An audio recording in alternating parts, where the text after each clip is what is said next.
We just began the book of Exodus, and so it says that Pharaoh had this plan that he would ask the Jewish midwives to take the children of the Jews when they gave birth and kill them. But it says, and the names were Shifra and Puah.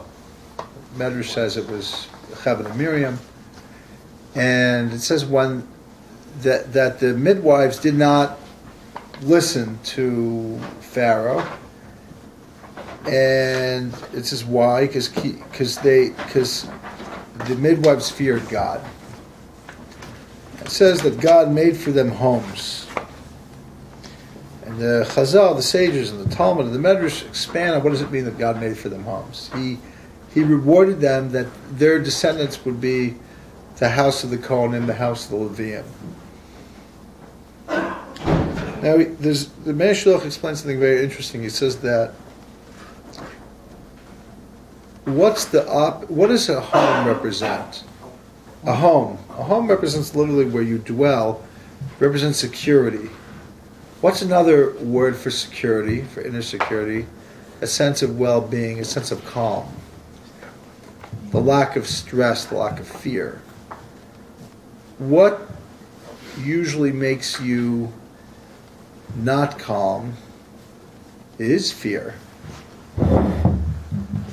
If I'm afraid of somebody, right, that's very stressful. I'm not calm. If I'm afraid, God forbid, of safety, heart is pounding. I'm afraid of a lawsuit. I'm afraid of all the things that there are to be afraid of. That doesn't make you calm. Yet here, the Torah says something very paradoxical. The midwives feared God, and he made them a house, which is a metaphor where he made them be very calm and centered. Nice. And why is that? So the Meir Shloch explains that although in other areas fear leads to the opposite of security and a sense of inner peace, when you fear something higher than yourself, when you fear ultimately the source of everything, then that is a sense of security. Why? Let me just finish this thought. Why? Because when you're kind of just are based on your existence level, so what is it that is your greatest achievement or your greatest failure? Whatever it is. Whatever your achievement is can be taken away from you. You could own property and the government could declare that you don't own it. A person could be very healthy and then they could get it. You know, I don't have to get into the bad stuff. But the point is that whatever you fear most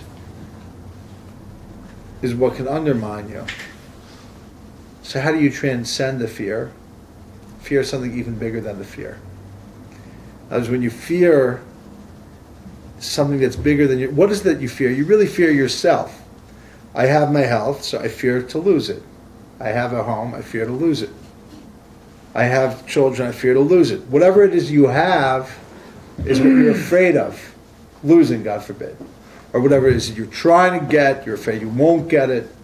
Whatever you're either trying trying to keep or trying to achieve, you're constantly afraid of, am I going to get it? And so on. And there's no end to that. But when you connect to something that's bigger, and those are all parts, those are all important. Some of them are very important, but when you connect to something that's bigger than yourself, say it's not just about me. There's principles in life, which is what the midwives did, which is they didn't go with the power that was, which was revealed power, which was Pharaoh. They went with the concealed power, which was God. God was concealed at that time because God was in Egypt. He was concealed. The Shekhinah was in exile. That gave them clarity. That gave them strength. That gave them calm. It's alluded to in what it says that they made them houses, right? That's Yes, what metaphorically. that's right. That's right.